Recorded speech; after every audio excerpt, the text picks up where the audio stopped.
Welcome, you're watching The Quest with me, Addiel Sabir. We'll be helping you understand how Pakistan connects to the region and beyond.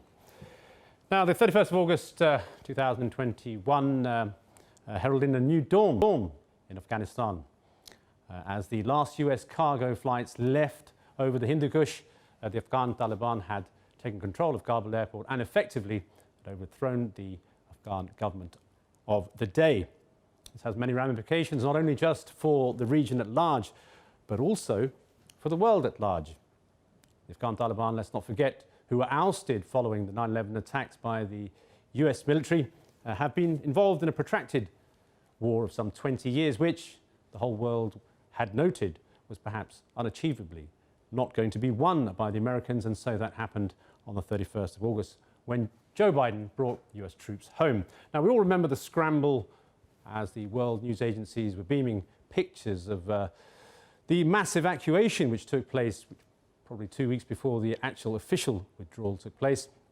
And some of those scenes, some violent, have been described by particularly the Americans as chaotic in many ways and badly managed. Now, as a result, there's been a power vacuum, and of course the Afghan Taliban, who are firmly in control, have all set now to announce their new government. Now, the problem for the Afghan Taliban, of course, is recognition within the international community. Will this Taliban dispensation be different or any different from the dispensation we saw when it was overthrown? And what were the key reasons, or some of the key reasons which were highlighted as some of the problem areas for the international community, namely women's rights and the right to education, etc., etc. Meanwhile, there's one province left in Afghanistan which still is holding the Afghan Taliban at bay. That's in Panjshir. We'll talk a little bit about that resistance, and it's believed now that there is intense fighting taking place in that valley. That valley has been, let's just say, not a pleasant hunting ground for the British and nor the Russians. That is being led by a young man whose father was known by the Lion of Panjshir, who has driven out many people from the area before, and that's the National Resistance Front is still digging its heels in, with the final play being played out as we talk on air right now. Now, to help us discuss the future of Afghan government, which was supposed to be announced on Friday, and what is to be expected, we're joined by a panel. First, let me introduce Lieutenant General retired name Khalid Lodi. He's our defence analyst. He's served in the Army Corps of Engineers for some 38 years and can provide some useful insight as to the dynamics of what is expected in Afghanistan. Next up, we have Mr. Sabir Shah. He's a senior journalist. He's also the editor of Current Affairs at the Jung Group. He joins us from Lahore. Thank you for your participation. And Baradar, he's a political analyst, and he's been serving as an academic, particularly in strategic and political studies. Thank you all for your time. Let me get started with General Lodi. General Lodi, the events of the last week have been unfolding before the world, and now, of course, what seems to be Taliban on some form of a charm offensive, one could say. And at the same time, we are seeing like a wait-and-see kind of game being shown by the international community. Just with your particular knowledge of how things have been in the past, what kind of a leadership are we likely to expect? Do you think, will we expect a small cabinet, perhaps, a small administration, an administration where some of the top heads will likely feature? Of course, Mullah Baradar, who has been the political go-between in the Taliban's, the Doha office particularly, and of course, co-founder of the Taliban, and of course, Mullah Umar, his son, is also expected. So what kind of a setup do you see in general? Of course, we don't have the exact details, but what kind of a setup do you think we're likely to see, General Lodi? Very much. I think at the apex and the final authority would be, as they have already announced, Habatullah Khunzada Sahab. He's the one who will make the final decision. But of course, with a lot of inputs from Shura sort of thing, which will comprise of all the senior leaders, and this is the leadership which which they say that will be broad-based and should be broad-based as the whole world is expecting. So in this, I would say the top tier, leaving aside the apex leadership, which will be one man, This top tier would comprise of probably all ethnicities and also sects. Tajiks and Hazaras and Uzbeks, of course, Pashtuns will be there. So this will comprise of all the ethnicities. They will, but there's another great flexibility with Afghan Taliban, and that is we know that there are more than 34 provinces in Afghanistan, and each province will have its own setup. And otherwise, also, I think it's the tradition in Afghanistan that you do not have a very strong center. Center issues, injunctions, and then these are implemented actually by the provinces. So in each province, they will have an opportunity of selecting leaders from the local communities, which should be very much acceptable to the people at large, and also that will show a more variety of leadership for the international community also. This delay, which we were expecting that it will be after Friday prayers today, seems to be related to two factors, in my opinion. One is, of course, Panjsher. Probably they want to get over it and then decide, or I don't know what is the intensity of fight which is going on, because I thought that Afghan Taliban would not like to blemish their record of doing things without bloodshed. But probably because of the intransigence of those people, some of them, not all, they will have to do something. And the second thing, which is just my assessment, I am not very sure about it, that there can be a bit of, difference of opinion between the fighting cadre of the Taliban and the political cadre of Taliban. To me, it seemed that political cadre of Taliban is probably too soft from the point of view of the fighting cadres.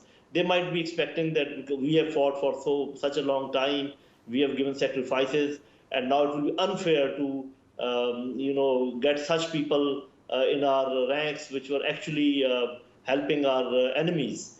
So probably they must be doing all these things. So these are the two factors which I think which are delaying it. But I think whatever government structure comes up, it will be more akin like the one that we have in Iran.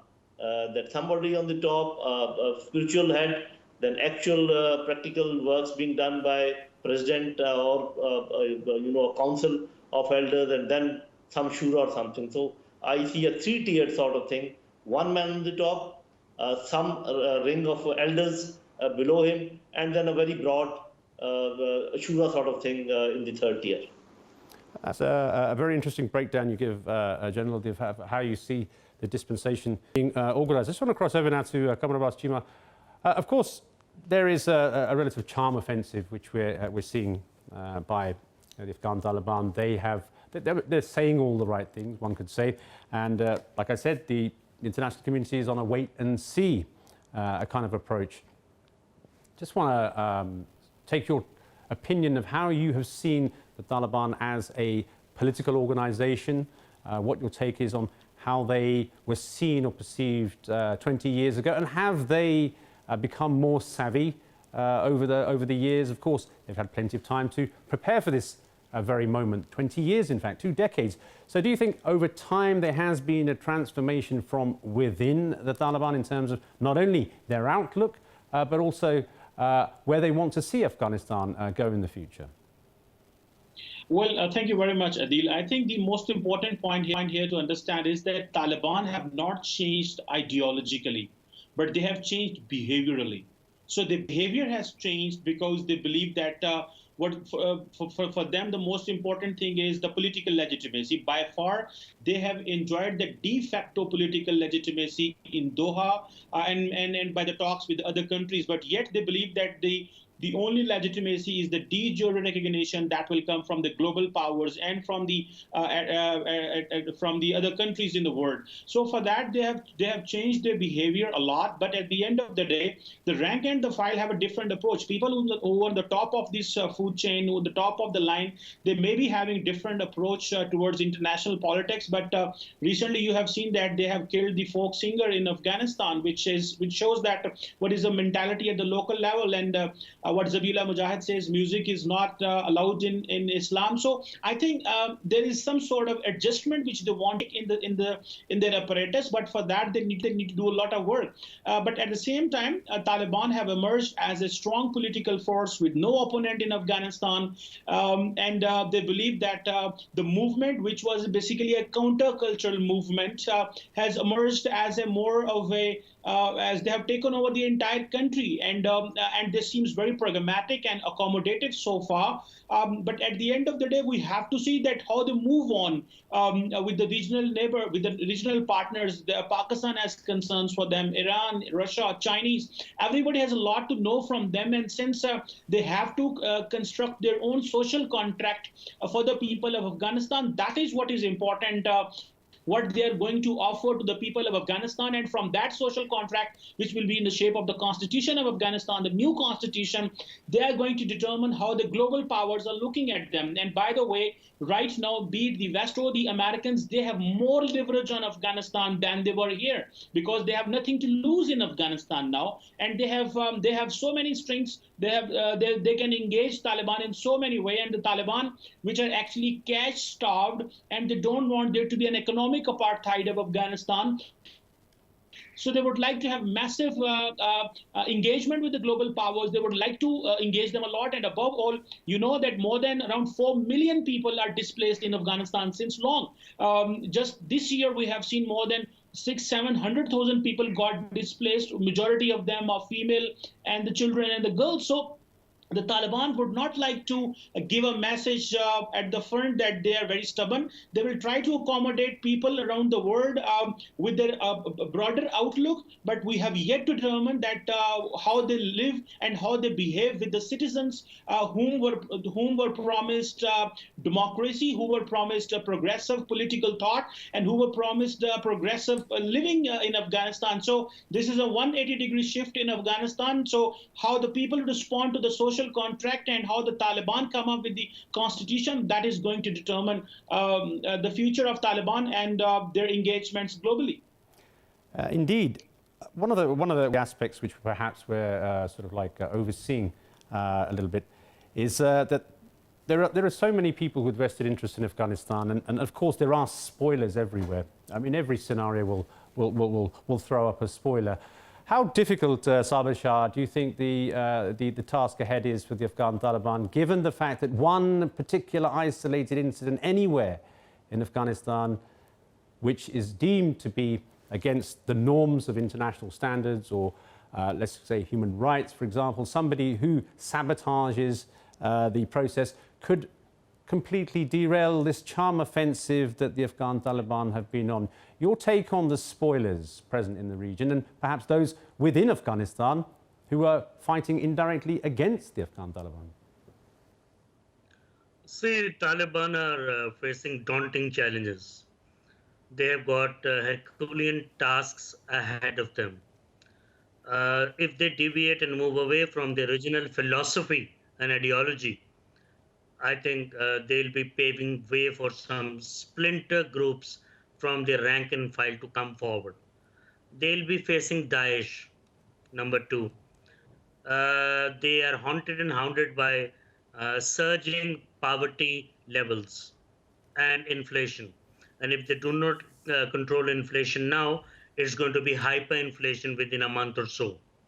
Three. Number four, they'll have to accept interest-based banking system, which is a global norm. Because with a GDP of $22 billion only, I'm talking about the nominal GDP, the country cannot pay its salaries, and the government cannot be run, the expenditures cannot be met. So how to improve the revenue sources? The cat is out of the bag already. They've said they need China's help to do so. Well, China is certainly ready to help them out. They're giving them a lot of humanitarian aid.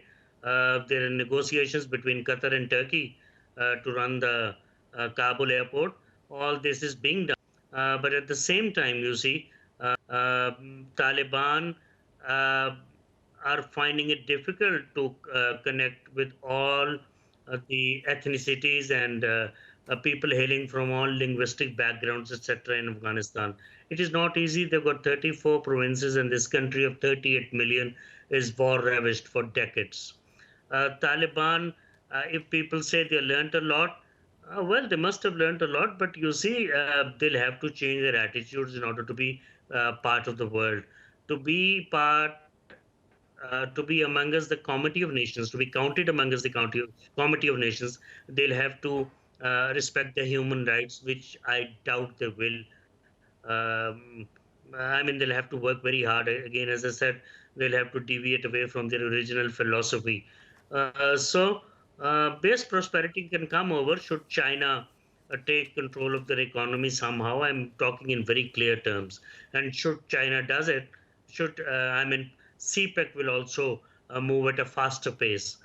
We won't be having many problems here. China can take care of Daesh, etc. They're very good bargainers, and they can open avenues of trade with Central Asian states. And this is going to bring a lot of prosperity in the region. India is out of contention, so it can only now spend more money to initiate proxy wars and terrorist activities within Afghanistan and in countries like Pakistan.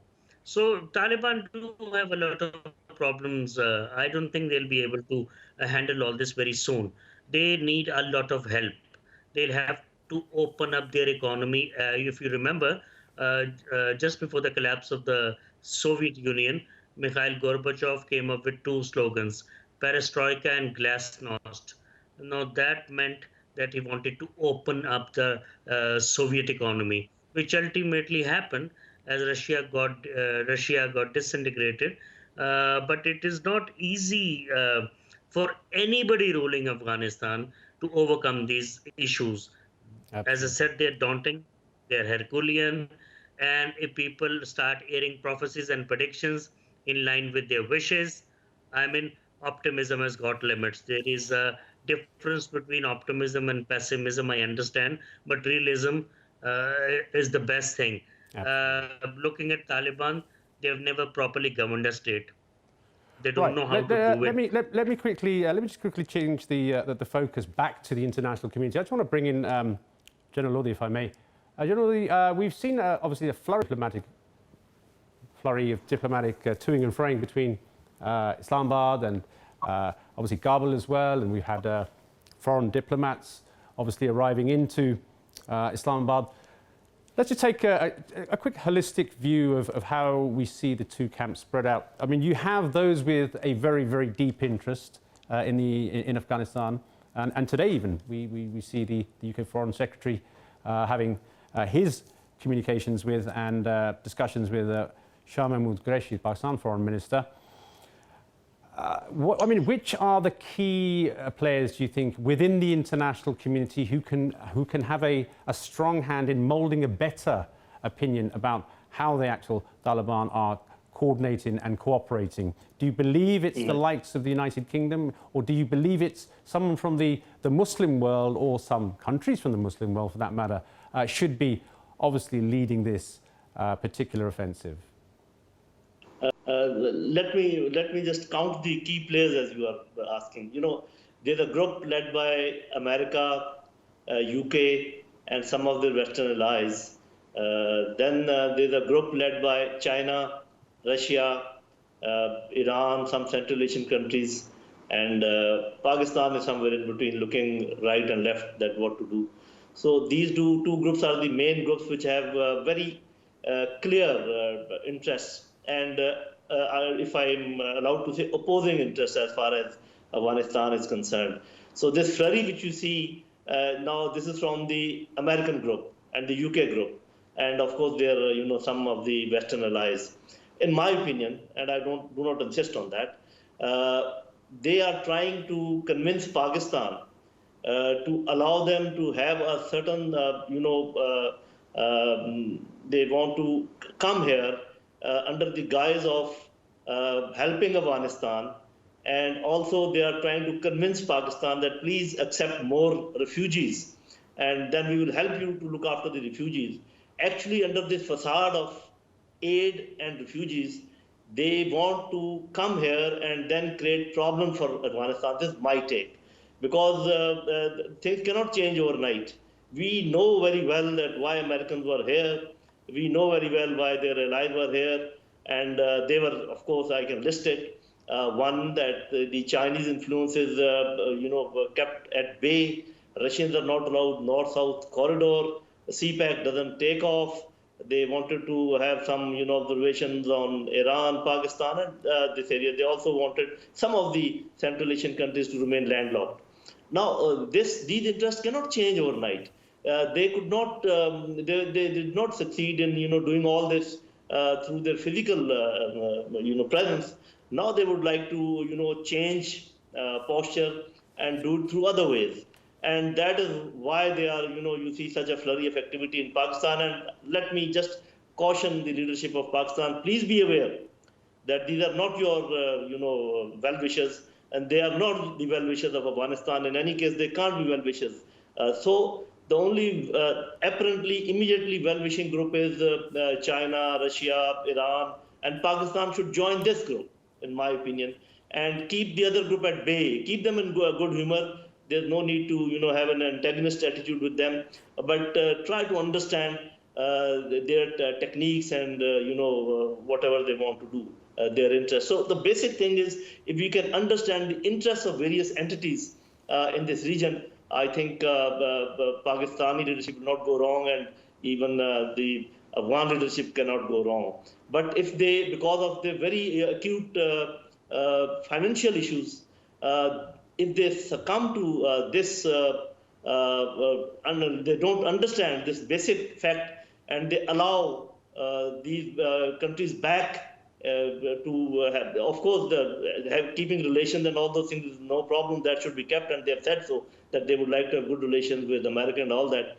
And some of us think, even in our diplomatic corps, that probably world means America. Yes, there was a time that world was America, because they control IMF, they control World Bank, and they control so many things. But now, world is not America alone.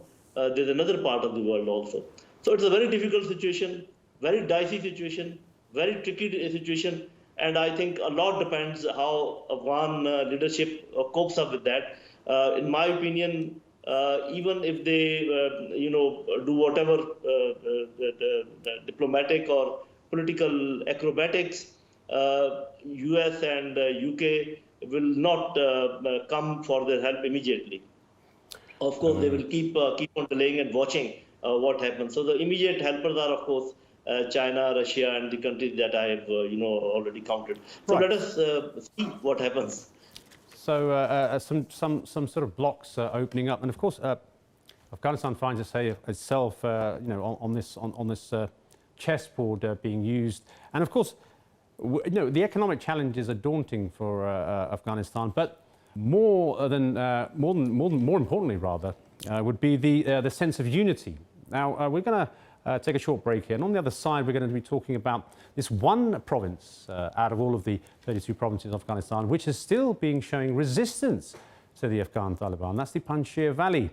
We'll discuss the Panjshir Valley, what it means for the Afghan Taliban to settle this matter and to have a unified front to the world. All of that, a little bit more after this short break. Do stay with us.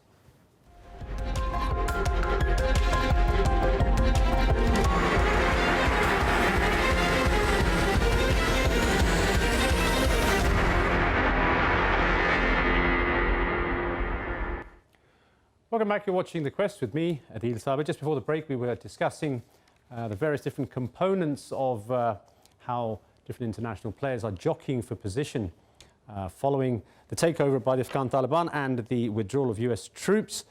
We've highlighted, of course, certain countries who are playing a rather prominent role, Pakistan being an obvious one, China also. And of course, we've had technical support all along from Qatar, providing the political office there, and now we're hearing that Turkey and Qatar are also providing technical assistance to get the Kabul International Airport up and running again.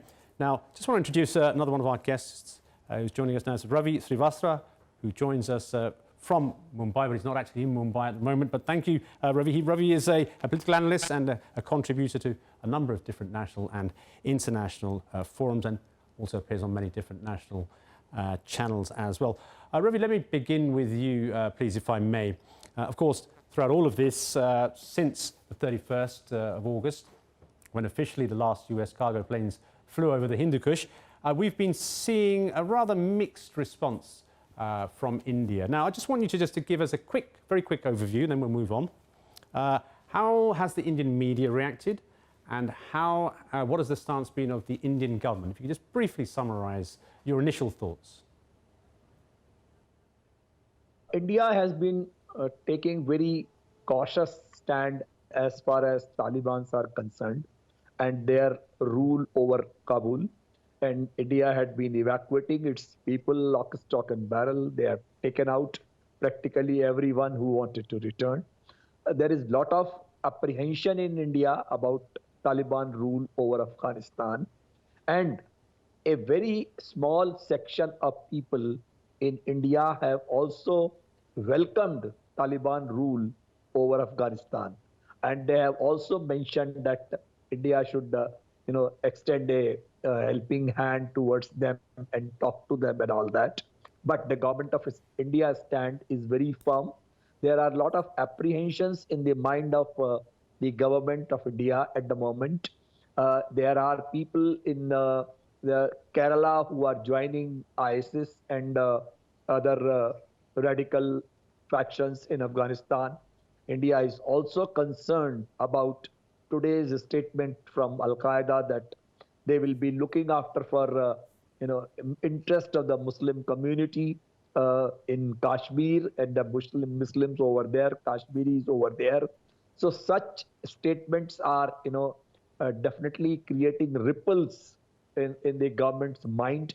And as of now, the government of India is absolutely in no mood to make any kind of a contact with the new regime going to take over tomorrow. I believe it was scheduled for today, but I think it's the new government under Mullah Baradar is about to form the government tomorrow, that is Saturday.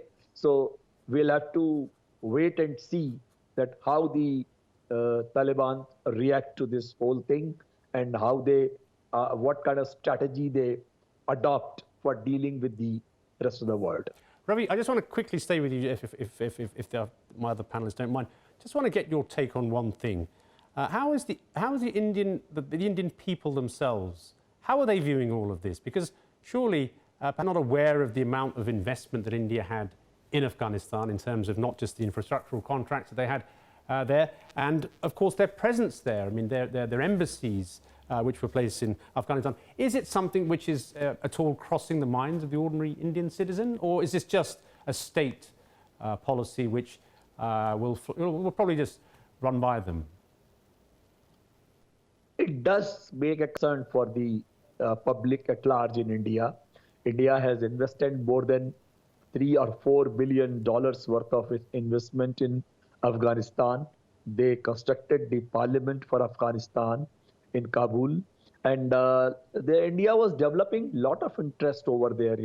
They were making a lot of investments over there in the previous regime of Ghani. But of late, since this all Taliban taking over has started, India is definitely concerned about its investment. But such things do not take, the main platform. With China, India has got a trade deficit to the extent of $54 billion. Still, the government of India at one stage went to the extent of saying that we are going to scrap the Chinese contract and all those things. But these are all, some kind of a nationalism dose being given to the public of India. But the fact is that ultimately the business interest oversteps it and succeeds it, and ultimately the business with the China is now as usual what it used to be. So I think that ultimately it will all depend upon how Taliban's conduct with the and what kind of legitimacy they acquire with the world, which they have to work for. If they do it, I think all the countries will come forward. I think at the moment, Taliban have declared that they are looking for China as a main partner for themselves. So that is all a situation fluid.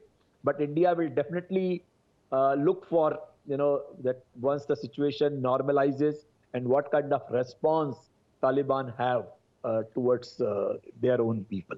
Yes. And of course, we often see that, especially political statements are often being made for the purpose of playing to the galleries. Okay, I just want to quickly shift focus, gentlemen. I want to bring in Sabir Shah, if I may. Just before the break, we were talking about obviously this one province that we're talking about, Panjshir, which has a long history, which is now the last sort of province which has to fall to the Taliban. Effectively, there is strong fighting resistance in the valley, the Panjshir Valley. Historically, has not been very kind to the British, has not been kind to the Russians as well. And it's led by, well, what many say are deserters from the Afghan government and the Afghan forces, but led by a rather, well, one would say, young and bold gentleman by the name of Ahmad Massoud. Now, he is the son of what has been described as the Lion of Panjshir. His father was one of those fighters who resisted the Russians and was lauded for his bravery. The son, who has now returned in 2016, has received extensive training at the Sandhurst Military Academy in the United Kingdom. He's also a student of the King's College, and he studied war studies, in fact. His take is that he does not see the word surrender in his vocabulary. Very quickly, Sabir Shah, if you just give us a quick summary of the importance of Panjshir, and do you think that the Panjshir Valley will eventually come to some sort of negotiation with the Afghan Taliban and they will show a united front, which is what probably the Afghan Taliban need right now? Well, I was talking to a few retired military personnel in Pakistan a few days ago, and I wanted to inquire about the geographic location of Panjshir Valley. A few of them had seen this valley, and they told me it's a bottleneck sort of a valley where it is very, very difficult for any global force to enter because the situation and the geographic location, it gives a lot of advantage to the residents or the guardians of the Panjshir Valley. They are in a much better position to thwart any attack or to counter any offensive. So they're naturally gifted with a very good location, as I said. Yes, Soviet Union could not defeat Ahmad Shah Massoud here. They could not capture him. But you see, it's been 20 years since Ahmad Shah Massoud has died. And by the way, he didn't die he wasn't assassinated in Panjshir Valley. He was probably killed in Herat just 2 days before September 11, 2001. Now his son is studied in England for many, many years. He stayed there. His rapport with his father's friends and loyalists is not very good. So if the Taliban are hell-bent upon conquering Panjshir Valley, I mean, they got a lot of people, and the people defending may not be very strong as they were in 2001. So Taliban do stand a chance that after an intense fighting, they might be able to capture Panjshir. It won't be easy, as I say, but fighting has somehow intensified. I was watching TV. One. Secondly, I think these people, Ahmad Shah Massoud's son, for example, I think they have been left alone and deserted by United States of America. India is no longer in a position to dictate terms or to be in contention. And China is apparently the boss here in Afghanistan now, with very good support coming from Russia, Iran, Turkey, and Pakistan. And China will have to invest a lot in cash and kind to feed the starving Afghanis in many provinces. It will be giving military assistance, technical assistance, might well be supporting the government in laying down the necessary infrastructure. So with China there, and with China nourishing a lot of enmity with the United States and India, I think Europe, United States, and India have probably missed the train. It has all happened in the blink of an eye. They probably missed the train. When Trump's administration signed the Doha Agreement in February 2020, the world thought that Trump was just lying. America won't leave its Afghanistan, and it will ensure its presence there. But you see, it has happened under Biden. They have pulled out their forces, the soldiers and their own people, and embassy staffers in most cases. Europe has followed suit. So now that they missed the train, it will be very difficult for them to enter this place under any pretext. I repeat, it's China, it's Russia, it's Iran, it's Pakistan, and it's Turkey. And none of these countries think America and Europe are their friends. Right. Okay. I mean, It's going to be very, very difficult. However, sir, I just wanted to say quickly, Can sort of, yeah, sure. If you could just quickly conclude. yes. However, I apprehend that Americans might increase their presence in Pakistan somehow. They built a gigantic embassy in Islamabad. But if we could control internal terrorism in Pakistan, I think a lot of bounties are going to come our way. We might see a lot of foreign investment coming here, a lot of air traffic coming our way, and civil aviation earning a lot of money. So all we got to do is to control the internal terrorism. The China-Pakistan economic corridor, it's going to run, you see, at a great pace. Absolutely. And the sooner it is completed, the better it is for us. Okay.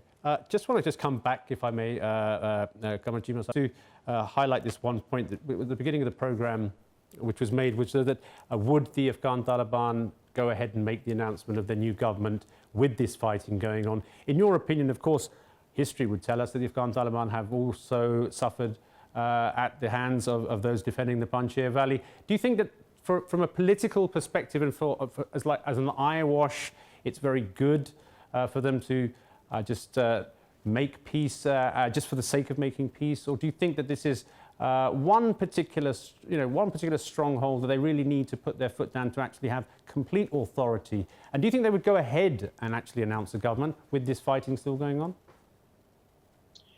Well, I think the Taliban, as they have been in power, and they have been in power without the bloodshed, which normally was so much acceptable to the West, because this was one of the reasons the West would like to recognize them, because they have not shed blood while having power and while taking over Afghanistan. But I think this Panjshir Valley, Ahmad Massoud, he must not get into it, and I think Mullah is already his hawk, and he has been left with no choice but to force or to convince the Panjshiris to fight against Taliban. That is not a good choice, because this is a landlocked territory. They may not have any support from anywhere in the world. The Iranians want the Taliban to be in power. The Pakistan, China, Russia, every country believes that somehow the Ahmad Shah Massoud and the others, they have lost that relevance in the system. So a political settlement is required, but obviously the Taliban should have focused on decentralization of power, and that would have been in any federating structure if they gave financial, fiscal, and administrative power to the provinces.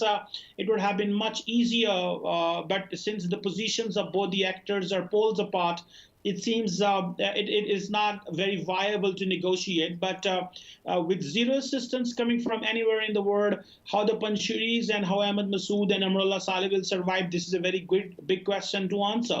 The Taliban have encircled them. The question remains that will there be any support from abroad? Obviously, there is no support for the Panjshiris, and the Indians have backed over. Everybody is in talks with the Taliban to start a new journey with them, and everybody is looking at what kind of a new project, constitution the Taliban are bringing. So in my view, any kind of a bloodshed will not be good for the Taliban. So the Taliban should have not gone for any kind of resistance and should have taken things on the table to resolve. But if there is more bloodshed, it will be a problem even for the Taliban, because of the recognition and acceptance is yet to be established by many global powers. Absolutely. Coming back to you, Mr. Srivastava, looking ahead now, you've already touched upon the massive investment that India has or did have, or does have rather, in Afghanistan. And of course, diplomatically, it would seem from what the other guests are saying that the formation of these new blocs would somewhat kind of isolate India in many ways. Does India have many other allies in the region with which it could form some sort of a bloc with? If we want to talk about blocs, it's not the right thing to be talking about a bloc against a particular nation. But I mean, this is unfortunately the sad reality of how Afghanistan has been treated in the past and how perhaps it will be treated now. So, I mean, are there any allies other than the Americans, perhaps, that the Indians could sort of fall back on to protect their investments, or do they, in fact, want to protect their investments now? Afghanistan has been seeing the kind of turmoil for the last 5 decades. I think it has been going on. It was a very peaceful country, and the way it has been converted to almost a war ground is all very sad to see. It was a progressive nation, and even the 21st century has touched upon Afghanistan very nicely, and the things were improving. As far as the Taliban are concerned, my issue is the governance. The governance is the main thing which Taliban will have to tackle. They have been fighters. They have taken a lot of provinces under their belt. But how far they will be able to deliver to the people of Afghanistan in terms of the governance, the water, the light, the infrastructure, the employment, and all those things, which are the major questions. I don't know what kind of policy they are going to have. Today, I have seen on at least Indian TV channels, women have been protesting very strongly on the streets of Kabul and Herat, and they have been resisting a lot. As far as Panjshir is concerned, Mr. Massoud and Mr. Mullah Saleh, I think they are holding the fort there for the resistance forces. How far they will succeed, that time will tell. It's very right that it's a landlocked city and province, and that no aid can be provided. But I think Americans, whatever they have, trained people of Afghanistan for over 2 decades, I think that all has gone in vain, and we are not finding much of a resistance in other places. As far as India's investment is concerned, India will be very tactical about it. Before establishing any diplomatic relationship with Afghanistan, they will weigh that how Taliban's conduct. It's a question of wait and see. They will watch it, because any kind of image which is built in India for Taliban is certainly not very healthy, and it does not call for, they see Taliban as a force of absolute radicals who do not want women to get their right. They have violated their human rights, and there have been several instances of that. So if that is to be believed, and Taliban have changed their style of functioning, and they have become humane, or they have become conscious about the public welfare, I think that time will only tell, and that will make India to decide their relationships with them or any call. Many thank you. Many thanks for my guest, Ravi Srivastava, joining us from India. Kamal Abbas Chima Saab, thank you for your participation, and of course, Sabir, thanks for your participation. And as Ravi Srivastava has said, only time will tell. Effectively, it's all in the Taliban's own hands. Effectively, they are on the charm offensive. Whether or not that charm will actually turn into actionable evidence on the ground that they have turned a leaf. They have made a change for the better, and they want a better Afghanistan. As he said, only time will tell. We'll catch you same time, same place on Monday. Hope you enjoy the programme. Do stay with us.